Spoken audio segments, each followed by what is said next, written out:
My family first moved to the town of Beaver, California, back in 1905. Since the years, my family has become ranchers, farmers, and loggers in the valley. The logging company we own today is known as Dell Logging. Back in the 1960s, Dell Logging was known as CH&C. But when my grandfather, Delmer Hawkins' partners pulled out, he took the helm, and Dell Logging was born. Years passing, my dad joined the logging business and eventually took the company over in 1993. That being said, we have seen a lot of the damage that occurs from bark beetles in the logging industry. This is what has influenced me to do my presentation on the deadly bark beetle. The bark beetle that is only the size of a grain of rice has affected over 102 million trees in California due to the lasting drought. Bark beetles reproduce in the inner bark of trees. The bark beetle starts seeking out trees when they have become stressed due to the lack amount of precipitation as California has seen in previous years. A healthy tree can protect itself from the bark beetle. Healthy trees can produce enough pitch that can defend the tree from the beetle by drowning it with pitch that is produced from the heating of the wood. The year 2015 was recorded as the worst year of dying trees. Over 28 million trees died from the lasting drought that California has been in.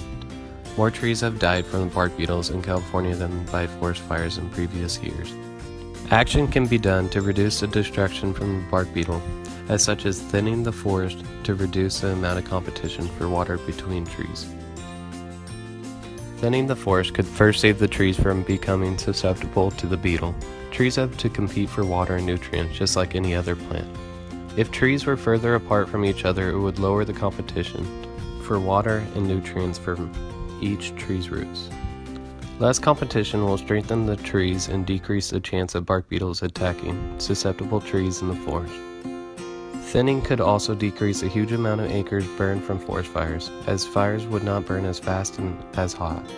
This could also create jobs for logging companies all across the state of California.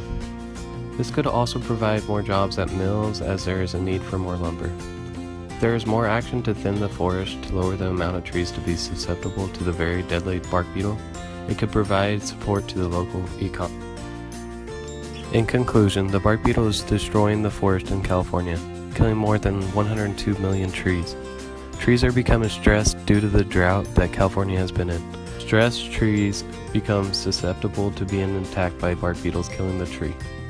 Action is needed to save these trees that are important to the environment. One action that can be taken could be thinning. Thinning can be costly, but could also save the forest from dying trees in the forest fires. If we begin more thinning in California, it will create more jobs in the timber industry for loggers, more jobs in the mills, and also can create more jobs in the private industries that own the forest and that needs to be thinned. California is faced with the major issue in the forest. Not only with the issue of the death of many trees in California, there will also be an issue of hot forest fires. California is already faced with the huge issue of forest fires that the state needs to take more action in. Less bark beetles will help lower the amount of wildfires. This issue needs to be addressed with actions to decrease the damage of the bark beetle. Along with thinning the forest, another solution is controlled burns that the Forest Service has already initiated. This will create less competition in the forest with more available nutrients that will help strengthen the tree to fight the bark beetle off. California has a large amount of forest land that is being affected by the deadly bark beetle that is killing a vast amount of trees. California is drastically being affected by the bark beetle infestation in many ways. Thank you for watching.